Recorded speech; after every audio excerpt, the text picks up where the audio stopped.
Es especialista en política y acción climática y por eso, y entre otras cosas, le damos una cálida bienvenida a Florencia Michel. Flor, bienvenida. Bueno, muchísimas gracias. Un placer estar compartiendo con ustedes acá en este precioso lugar. Lindo. Sí, hermoso.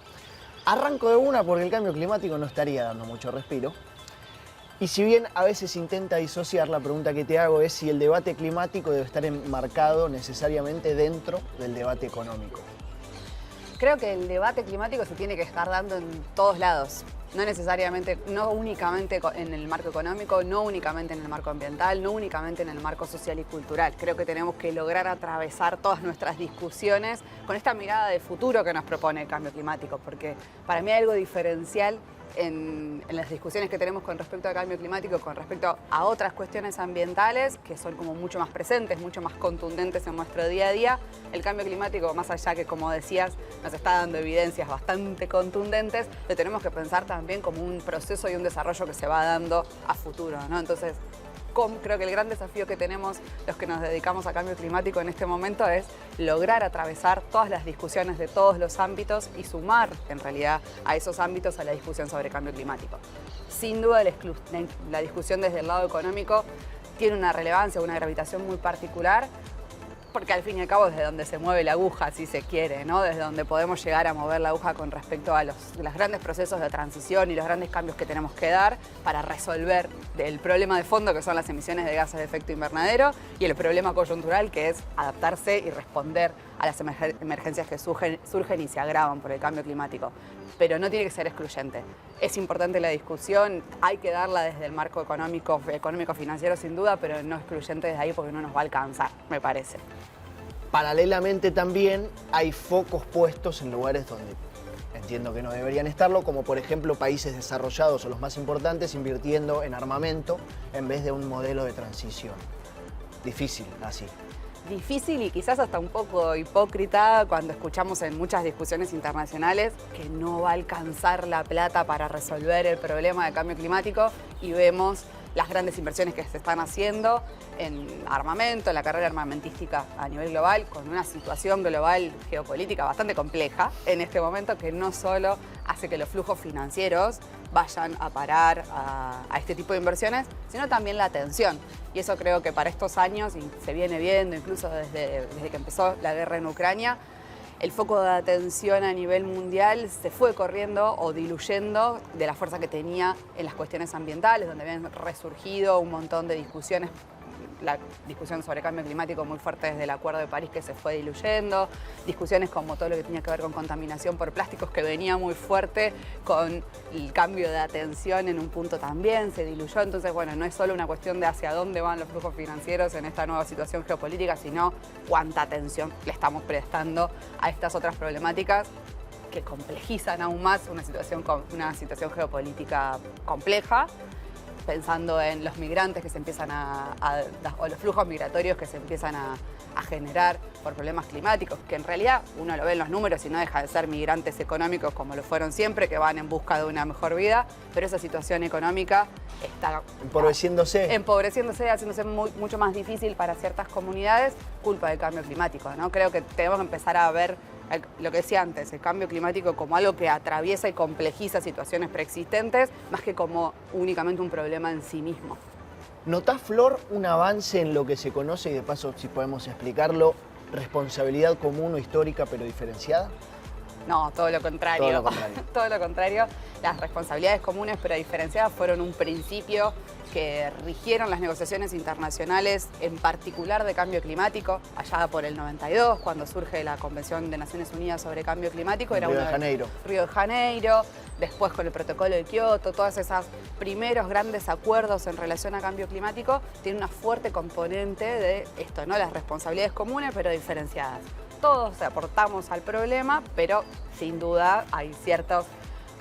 En ese marco se plantea, en el marco de países, hay ciertos países que han contribuido a que hoy estemos viviendo la situación que vivimos mucho más que otros tantos. Grados de responsabilidad. Exacto, una especie de grados de responsabilidad que se viene a dificultar todavía más porque muchas de las consecuencias se viven en aquellos que tuvieron menos grado de responsabilidad. El caso extremo que siempre se plantea a nivel global son las pequeñas islas, los pequeños países insulares, que su contribución a los gases de efecto invernadero, te imaginarás que si Argentina está por debajo del 1%, un país como Fiji, que está desapareciendo por el aumento del nivel del mar, claramente aporta muchísimo menos, y cuando lo pensamos en términos desde la revolución industrial, en términos más históricos, todavía menos. Entonces su participación fue casi nula, por no decir nula, y las consecuencias las están viviendo muy drásticamente en esos territorios. Y esa misma situación que se da a nivel de países, la podemos replicar a nivel de sectores, a nivel de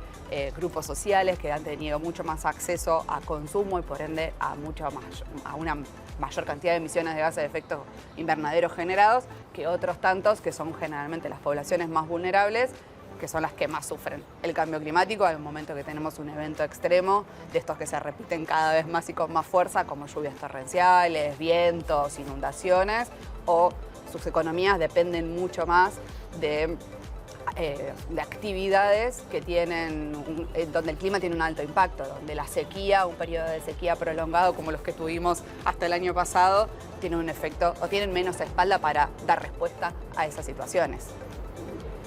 El Plan de Adaptación y Mitigación al Cambio Climático plantea 250 medidas de cara al 2030 a adoptar. Para vos, ¿cuáles son las 3 o 5 más importantes? No sé si te lo podría plantear a términos de medidas específicas de ese plan. Sí creo que hay ciertas líneas de acción que son particularmente importantes teniendo en cuenta el perfil de emisiones, podríamos decir, de Argentina, ¿no? Para mí sí, la línea más importante tiene que ser la adaptación al cambio climático. Un país como Argentina que si desapareciera mañana no movería la aguja a términos de emisiones de gases de efecto invernadero. No se puede plantear como su gran objetivo reducir las emisiones. ¿Hay que hacer algo? Sí, hay que hacer algo.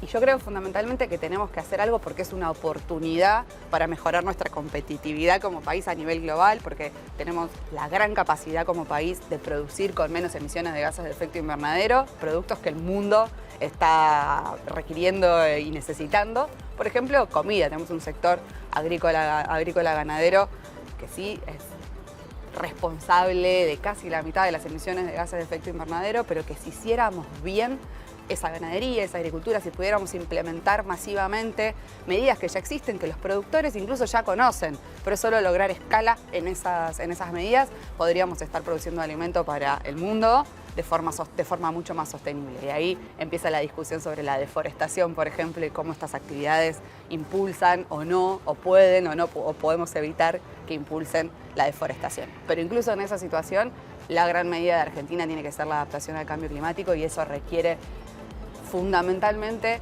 volver a pensar la infraestructura de las ciudades, la infraestructura que conecta a las ciudades con la ruralidad, la infraestructura dentro de la ruralidad para poder seguir viviendo en los territorios como cada uno de nosotros quiere y reconociendo las grandes diferencias y cómo el cambio climático va a impactar de manera muy distinta de norte a sur del país y de este a oeste, ¿no? Una situación muy distinta, la de la cordillera, de Cuyo hacia el norte, en donde el agua ya de por sí era un recurso escaso y va a seguir siéndolo y va a ser todavía más escaso, y donde además se tiene que compartir ese recurso con nuevas actividades industriales que se están generando en la cordillera, pienso en la minería, y que en nuestra región, en la región pampeana, donde probablemente tengamos más problemas por exceso de agua que por defecto de agua. Entonces, la adaptación al cambio climático me parece muy importante, cómo repensamos la agricultura y la ganadería, no solo para que reduzca sus emisiones per se, sino también para que se adapte mejor a este clima cada vez más incierto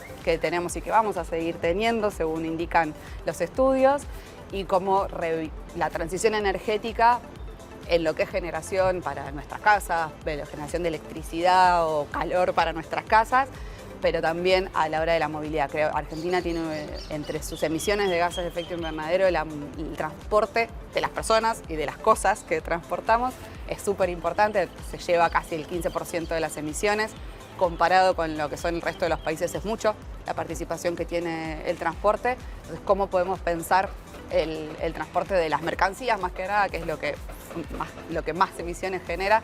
Necesita ahí de una revisión fundamentalmente porque las soluciones no están tan claras. En otros casos, en el caso de generación de energía para los hogares o para las industrias, hay más cosas en juego, tenemos energías renovables que se pueden generar, empieza a haber mejores herramientas para almacenar energía, eficiencia energética que podemos hacer en nuestros hogares y en nuestros centros y plantas industriales, pero en el transporte la cosa todavía está un poco más gris, por decirlo de alguna manera. Soluciones existen, la implementabilidad de esas soluciones todavía está un poco más lejos. Fuiste sincera con la realidad, pero abriste un par de ventanitas optimistas, así que yo me voy a quedar con eso. Yo me voy a morir de optimista si me voy a morir de algo. Bien, espectacular entonces. Vamos por ese optimismo. Sí. Muchas gracias, Flor, por acercarte. Un placer. Y nosotros, como siempre, seguimos con más Ambiente y Medio.